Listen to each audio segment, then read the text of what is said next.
Shalom Bapak Ibu, Saudara-saudari yang terkasih dalam nama Tuhan Yesus Kristus. Selamat pagi, puji Tuhan hari ini Minggu 15 November 2020 kita dapat berkumpul kembali melaksanakan ibadah meskipun masih secara online di rumah kita masing-masing. Namun tidak akan mengurangi sukacita kita untuk terus beribadah, memuji dan memuliakan Tuhan. Saat ini kita akan memasuki saat teduh, kita fokuskan hati dan pikiran kita untuk masuk ibadah. Haleluya. Pujilah Allah di dalam tempat kudusnya. Pujilah Dia dalam cakrawalanya yang kuat. Pujilah Dia karena segala keperkasaannya. Pujilah Dia sesuai dengan kebesarannya yang hebat. Pujilah Dia dengan tiupan sangkakala. Pujilah Dia dengan gambus dan kecapi. Pujilah Dia dengan rebana dan tari-tarian. Pujilah Dia dengan permainan kecapi dan seruling.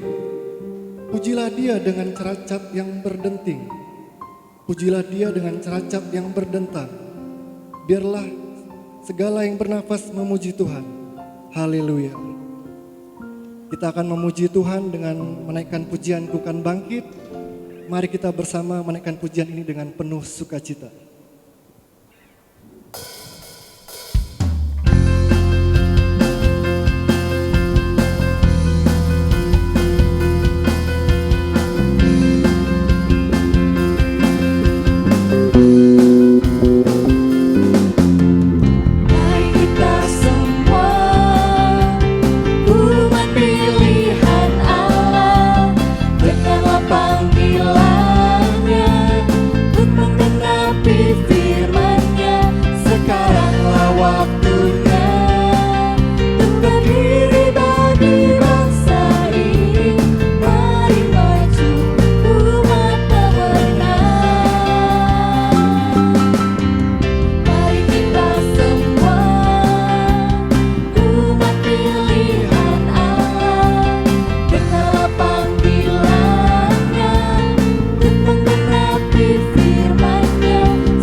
Kini saatnya kita menyembah Tuhan, kita siapkan dengan penyembahan kunyanyi haleluya.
sungguh mengucap syukur sampai hari ini kami dapat bernafas. Kami percaya itu semua karena anugerah-Mu.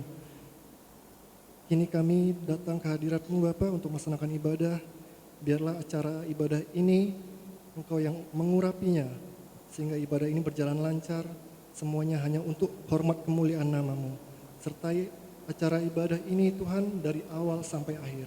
Kami percaya Engkau terus bekerja dalam ibadah ini, sehingga nama-Mu dipermuliakan.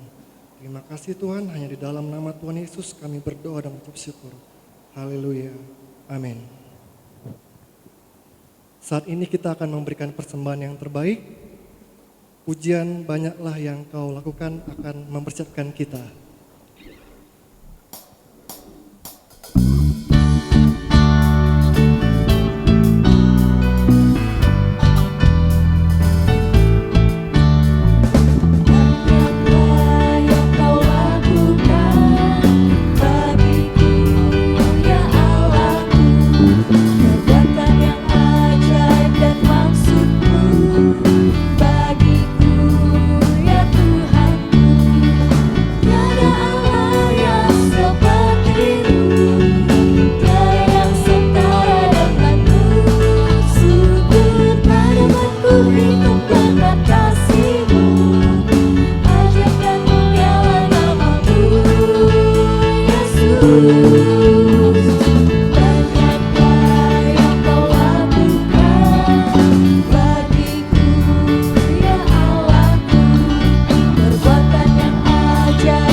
Mari kita berdoa. Tuhan Yesus, terima kasih Tuhan karena pada pagi hari ini kami dapat berkumpul mendengarkan beribadah kepadamu. Pada saat ini kami akan memberikan yang sebagian yang terbaik daripada kami kepadamu.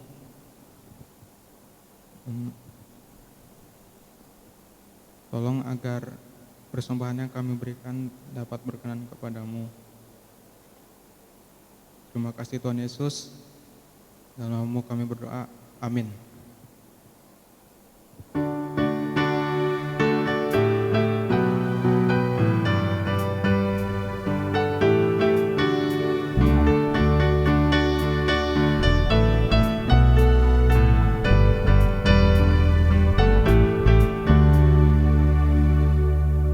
Kita akan menaikkan doa-doa syafaat.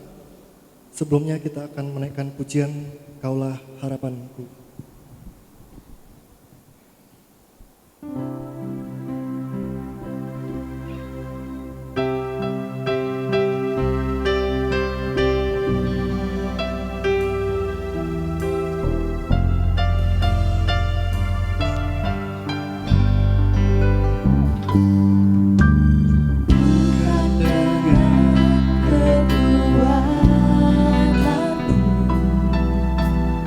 Sudah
kita bersatu di dalam doa. Allah Bapa kami yang bertahta dalam kerajaan surga, puji syukur kami naikkan ke hadirat-Mu Tuhan.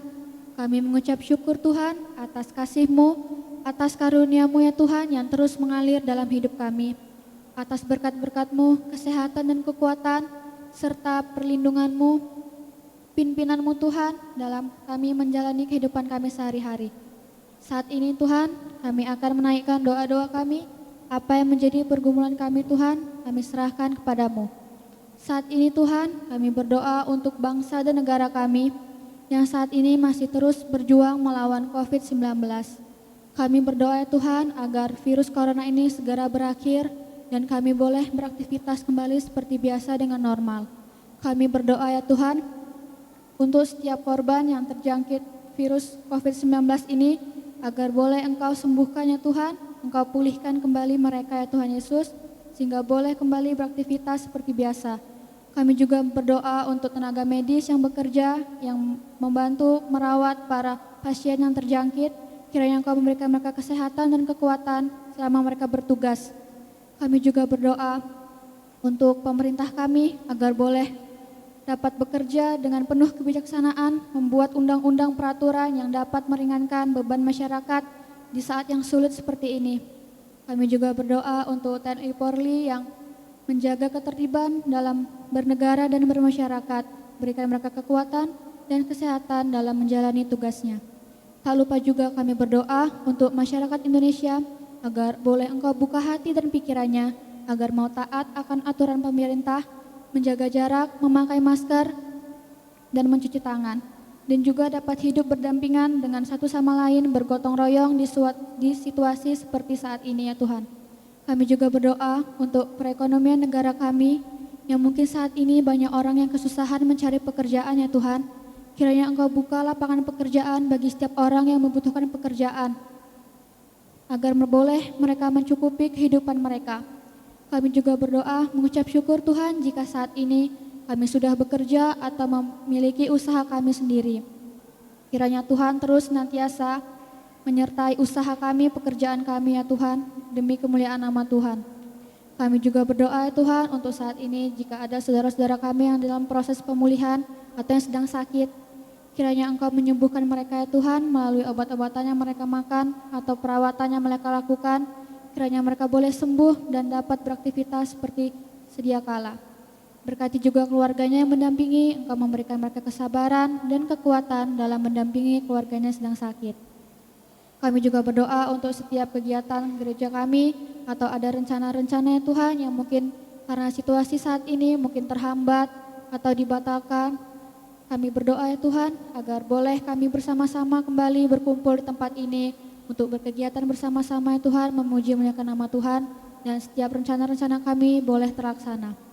Kami serahkan semua doa kami ini Tuhan ke dalam tangan kuasa-Mu. Kami mohon ampun Tuhan akan kesalahan kami, setiap kelemahan kami Tuhan, dosa-dosa kami ya Tuhan Yesus. Dan ajar kami Tuhan untuk selalu bersyukur, mensyukuri setiap pemberian yang Engkau beri dalam hidup kami. Terima kasih Tuhan Yesus yang baik. Kami berdoa dan mengucap syukur. Haleluya. Amin.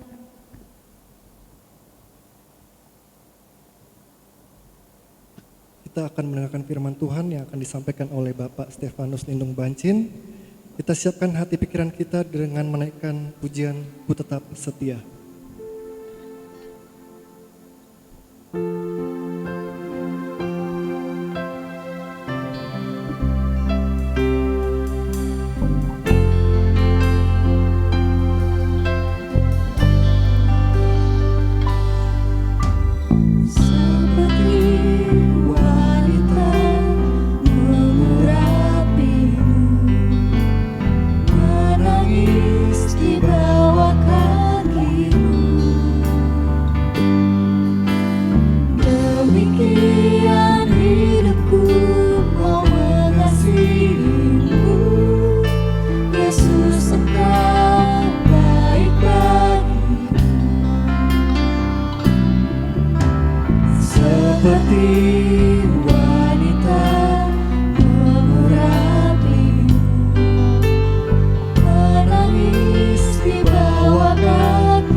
tetap setia melayanimu.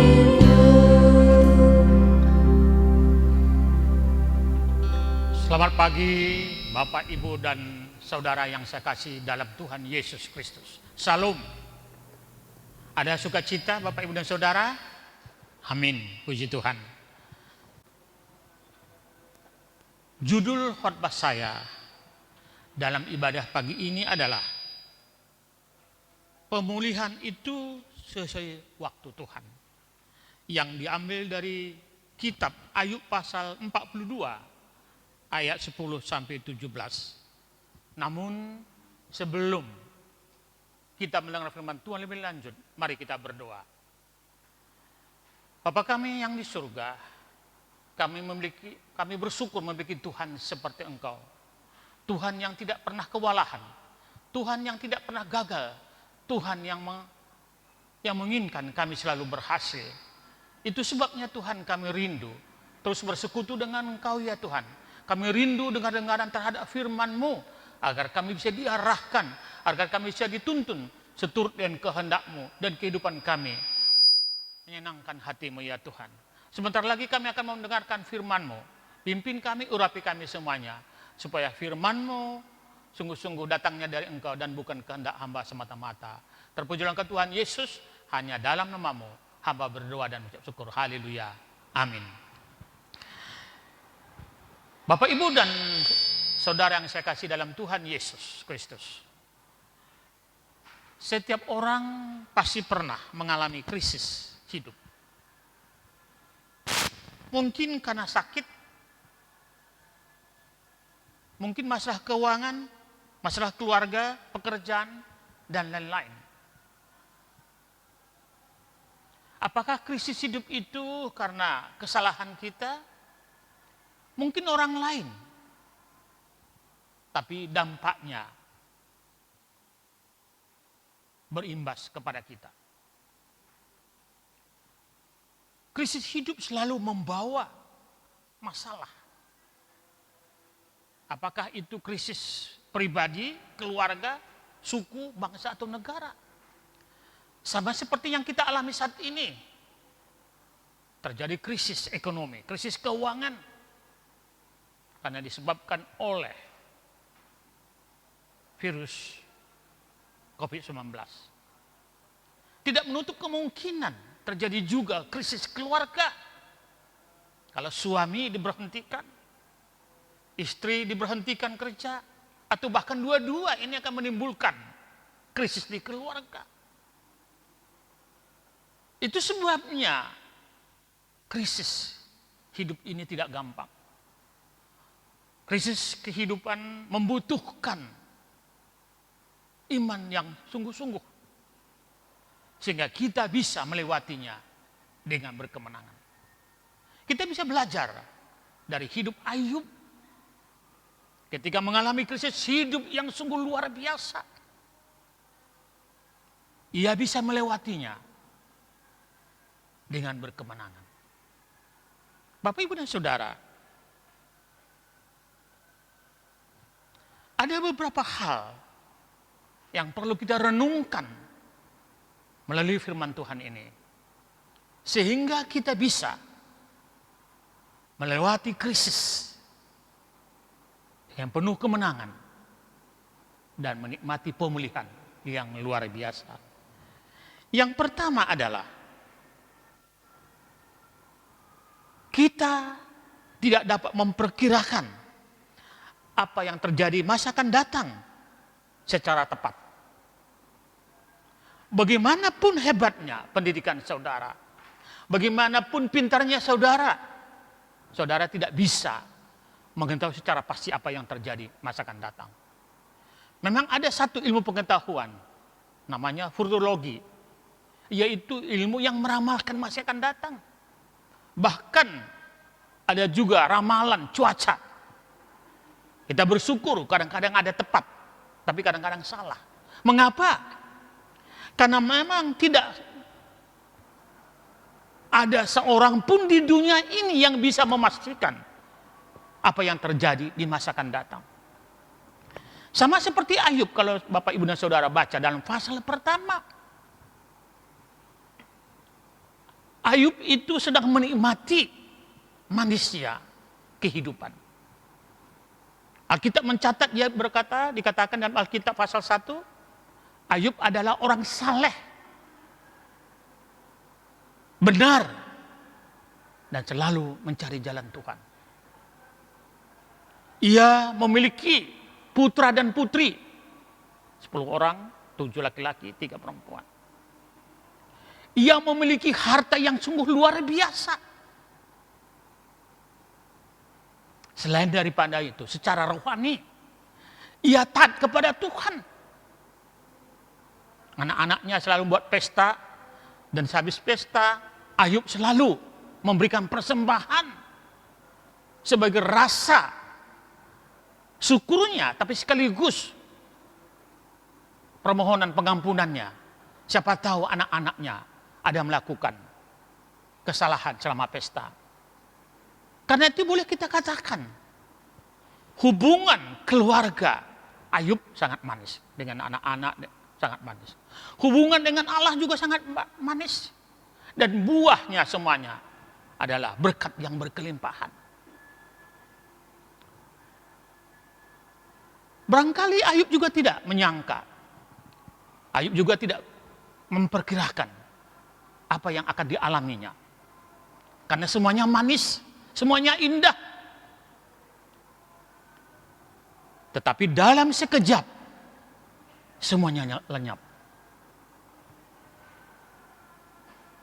Anaknya habis, semuanya meninggal. Hartanya habis. Dan kemudian dia ditimpa borok. Kita tidak tahu pasti borok ini apa, apakah kanker, apakah lepra. Tapi dikatakan ia sedemikian menderita. Nanahnya terus bertetesan sehingga dia tidak bisa lagi di rumah tetapi di debu sambil menggaruk sehingga nanahnya itu bisa berjatuhan ke debu. Saudara, saya kira zaman sekarang tidak ada orang sedemikian pahitnya hidupnya, sedemikian pahit krisis hidupnya.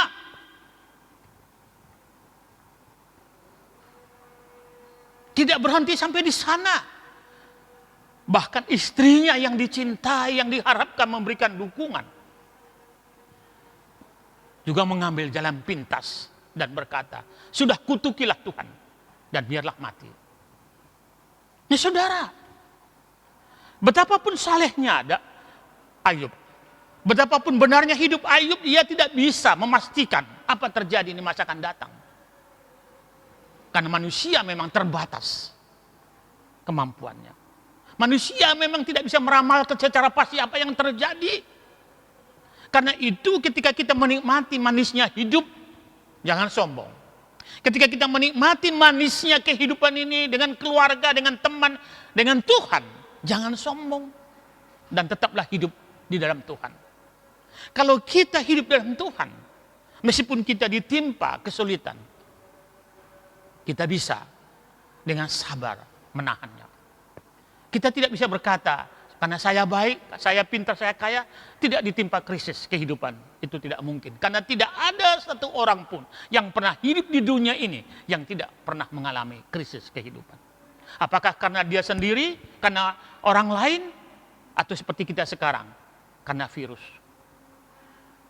Tapi setidak-tidaknya, jika saudara, saya, kita semua hidup di dalam Tuhan, Tuhan akan memberikan kekuatan bagi kita. Meskipun dengan rasa pedih, dengan kesakitan, tapi kita bisa melewatinya. Sama seperti Ayub. Mari kita sadari, kita tidak bisa memastikan apa yang terjadi di masa akan datang. Mungkin bisa, ya, sekedar meramalkan, ya, bisa sekedar melihat tanda-tanda zaman. Tapi secara pasti tidak ada kecuali Tuhan. Mari kita menyadarinya. Yang kedua, yang perlu kita sadari melalui firman Tuhan ini, Allah berdaulat di dalam segala sesuatu. Secara manusiawi mungkin kita bertanya, ya, demikian juga teman-temannya Ayub. Bagaimana mungkin Ayub sedemikian salehnya, sedemikian benar hidupnya, selalu mencari jalan Tuhan, bisa ditimpa malapetaka yang begitu berat? Di mana keadilan Tuhan? Mungkin logika kita akan berkata seperti demikian. Tapi jangan salah. Tuhan adalah pencipta segala sesuatu. Ia maha kuasa. Karena itu ia berdaulat di atas segala ciptaannya. Ia mengerti apa yang pantas, apa yang sesuai, apa yang benar, apa yang baik bagi seseorang. Ia tahu bagaimana masa depan seseorang. Ia tahu seseorang akan lebih teguh, lebih kuat jika melalui ombak kehidupan. Karena itu kadang-kadang tidak saja riak-riak kehidupan diberikan, tapi ombak yang besar ya Tuhan, seperti Ayub. Bapak Ibu dan Saudara, barangkali ini yang tidak disadari oleh banyak orang.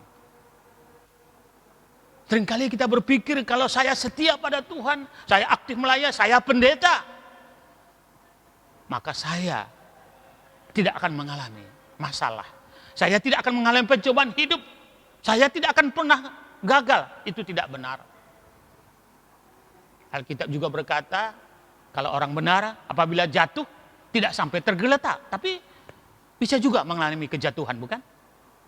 Tapi tidak sampai tergeletak, artinya tidak sampai gagal sama sekali. Karena tangan Tuhan menopang, bukan? Bapak, Ibu, dan Saudara yang saya kasih dalam Tuhan Yesus.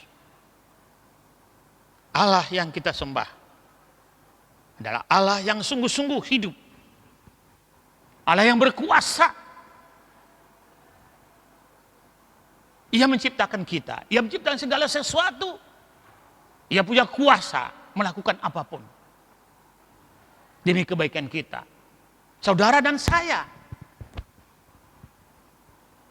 hanya dengan setia, hanya dengan sabar, hanya dengan iman menunggu belas kasihan Tuhan.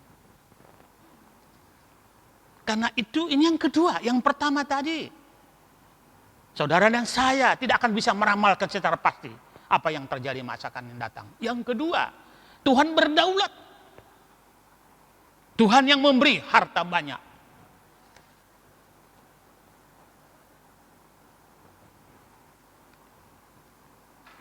Untuk mengambil kembali. Ia berdaulat, memberi, berdaulat, mengambil. Barangkali itu, ya, saudara bisa perhatikan Ayub bagaimana. Pasal pertama kitab Ayub, luar biasa Ayub. Grafik imannya begitu meninggi. Pasal kedua juga kita lihat, terkenal kata-katanya. Dengan telanjang saya lahir, dengan telanjang saya meninggal atau mati. Terpujilah Tuhan. Tuhan yang memberi, Tuhan yang mengambil.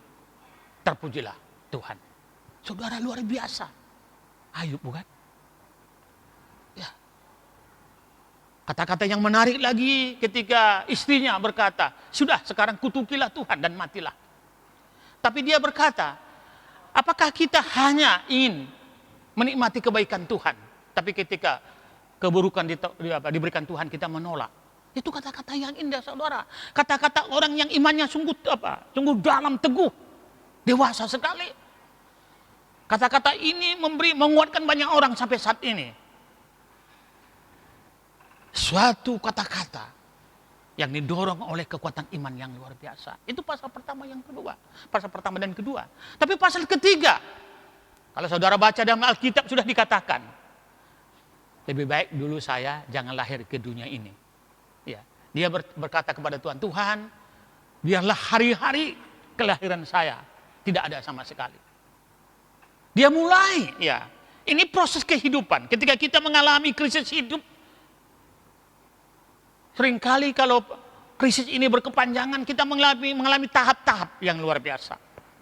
Dalam pasal ketiga kita melihat Ayub mulai merasakan betapa menderitanya dia, dan dia mulai, dalam bahasa Bataknya, mulai dia holsoan. Mulai dia mulai merasakan begitu pedihnya penderitaan ini, begitu sulitnya, seakan-akan semua orang meninggalkan saya.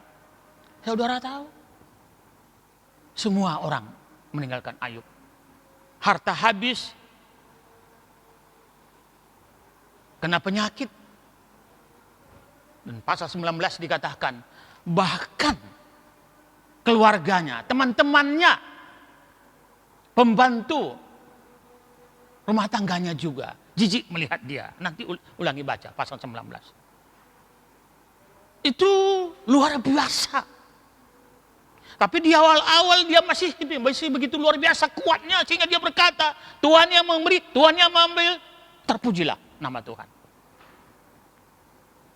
Tapi mulai proses kesulitan terus berjalan, dan pasal ketiga kita lihat mulai.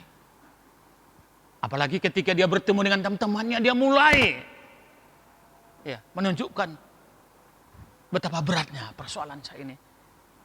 Dan sampai terakhir kita lihat, dia berkata, dia mulai mendakwa Tuhan.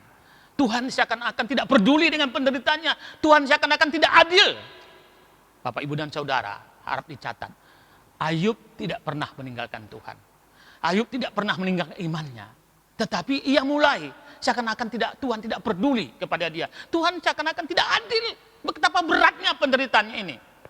Saudara, ini menunjukkan firman Tuhan ini bukan dongeng, bukan cerita. Ini sungguh-sungguh terjadi. Seandainya Ayub tidak ada keluhan, ini mungkin bisa saja hanya cerita. Mana ada orang seperti itu. Tapi nyatanya kita lihat juga, Ayub sama seperti kita. Mungkin kita di awal-awal kita masih kuat mengalami masa-masa sulit.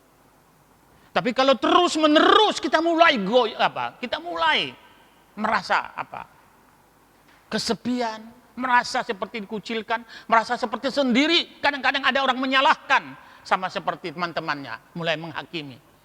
Ya, seakan-akan Ayub biarpun dia hebat selama ini dipuji orang, tapi kalau dia menderita seperti ini karena kesalahannya. Meskipun nanti kita lihat Allah membantahnya itu tidak benar, Ayub tetap benar. Saudara, ini adalah proses yang wajar. Tahap-tahap yang kita alami ketika kita mengalami krisis besar, ketika kita mengalami kesudahan penderitaan, ketika kita mungkin jatuh di dalam dosa, ketika keluarga kita ada jatuh dalam dosa, kadang-kadang kita masih kuat. Tapi lama-lama mulai kita seperti merasa sendiri. Kita sedih. Seakan-akan kita merasa gagal. Bapak, Ibu, Saudara, jangan salahkan diri sendiri. Jangan pernah menganggap saudara, wah saya ini udah gagal mengikut Tuhan. Tidak. Itu adalah hal yang wajar. Tentu saja itu tidak baik. Tapi adalah wajar, manusiawi.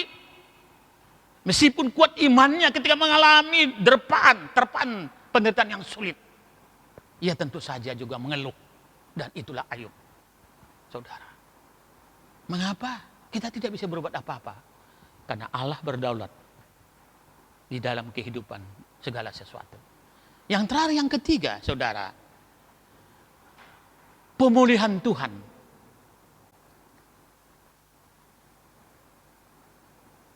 Ya, pasti terjadi. Di balik semua krisis kehidupan, ada rencana Allah yang indah, yaitu pemulihan. Sebagaimana dikatakan Ayub pasal 42 ayat 10 sampai 17. Seperti saya katakan tadi, Ayub mulai merasa Tuhan seperti tidak adil. Tuh, Ayub berani mulai berdebat dengan Tuhan dan seakan-akan tidak adil. Bukankah kadang-kadang itu juga kita alami, Bapak, Ibu, dan Saudara? Ya bukan? Kadang-kadang kita mulai mempertanyakan keadilan Tuhan ketika kita mengalami. Masa saya Tuhan sudah seperti ini setia padamu, saya rajin melayani, saya memberikan persembahan yang teratur, tapi masa kok begini saya menimpa ini? Tuhan bagaimana? Tuhan ini bagaimana? Barangkali kita juga sama seperti Ayub bisa mengalami seperti ini, bukan? Meskipun hati kita tidak pernah meninggalkan Tuhan. Meskipun roh kita selalu terus mengakui Tuhan itu benar. Tapi itu adalah wajar, saudara. Tapi percayalah ada pemulihan yang indah dan luar biasa. Ayub mendakwa Tuhan. Lalu Tuhan menantang Ayub. Ya, diberikan analogi buaya dan segala ciptaannya. Siapa menciptakan ini? Apakah kamu bisa lakukan? Dan di akhir debat mereka, diskusi mereka, Ayub mencabut kata-katanya. Saya memang tidak berpikir panjang. Ya, saya gunakan bahasa sehari-hari. Saya memang tidak berpikir panjang. Sehingga saya asbun saja, asal bunyi. Karena itu saya cabut kata-kata saya. Nah, saudara, ini perlu, saudara. Pemulihan tidak akan terjadi kalau tidak ada pertobatan. Ayub mengakui, meskipun dia benar, Tuhan berkata, Ayub yang benar, yang salah memilih ada di teman-teman. Karena itu Tuhan marah kepada teman-teman Ayub, karena teman-teman yang menghakimi Ayub dikatakan dia mengalami itu karena dosa. Tidak akan diberkati mereka karena dia benar. Tuhan sudah menganggap Ayub benar, meskipun dia berdebat. Tapi ketika Ayub mengakui kesalahannya, Tuhan sangat senang dan memberkati. Saudara, Tuhan memulihkan. Setelah Ayub bertobat, Tuhan memulihkan hubungannya dengan Allah. Yang kedua, saudara tahu, Tuhan memulihkan hubungannya dengan siapa? Teman-temannya, bukan? Iya, teman-temannya sebenarnya sudah kena sanksi Tuhan. Ya, tapi mereka berkata kepada teman-temannya, datanglah kepada Ayub, akui kesalahan kalian. Lalu Ayub memberkati mereka, hubungannya dipulihkan. Pertama, hubungan dengan Tuhan dipulihkan, hubungan dengan teman-temannya dipulihkan. Yang ketiga, saudara tahu apa? Keluarganya datang semua, bukan? Datang kepada Ayub dan memberikan persembahan. Hubungannya dipulihkan. Kalau semua ini sudah dipulihkan, akan terjadi apa? Sukacita, kemenangan, dan berkat yang luar biasa. Alkitab mencatat apa dikatakan? Tuhan memberi kembali Ayub harta 2 kali lipat. Ya, lembunya 2 kali lipat diberi Tuhan, dombanya diberikan 2 kali lipat, anaknya juga ada 10 anaknya, semuanya meninggal ketika terjadi bencana, dipulihkan Tuhan, diberikan 10 anak. Dan lebih daripada itu, pada pasal 42 kita lihat Tuhan memberikan umur panjang kepada Ayub. Dia sempat sampai melihat apa? Anak cucunya, berarti cicitnya. Apa yang kita rindukan dalam hidup ini? Bukankah umur panjang dan berkat-berkat? Hubungan yang manis dengan teman, dengan keluarga, dengan Tuhan. Dan itu dinikmati Ayub. Meskipun mengalami kepahitan hidup, meskipun mengalami kesulitan yang luar biasa, pencobaan, kepahitan hidup, tapi akhirnya Tuhan memulihkan segala sesuatu yang dimiliki Ayub, bahkan melebihi apa yang dimiliki sebelumnya. Mengapa? Karena Tuhan tidak pernah tidak mengasihi kita. Ya, Tuhan meskipun mengizinkan cobaan pada kita, Ia akan memberikan jalan keluar kepada kita. Seperti dikatakan 1 Korintus 13, pencobaan-pencobaan yang kamu alami adalah pencobaan biasa yang tidak melebihi kekuatanmu. Pada saat kamu dicobai, Ia akan memberikan jalan keluar kepadamu sehingga kamu bisa melewatinya. Ini janji Tuhan. Satu hal yang pasti, apapun yang kita alami, apapun kepahitan, semuanya bisa dipulihkan. Asal sungguh-sungguh kita mengakui kelemahan kekurangan kita. Asal kita bertobat kalau kita salah dan datang kepada Tuhan. Amin. Mari kita berdoa.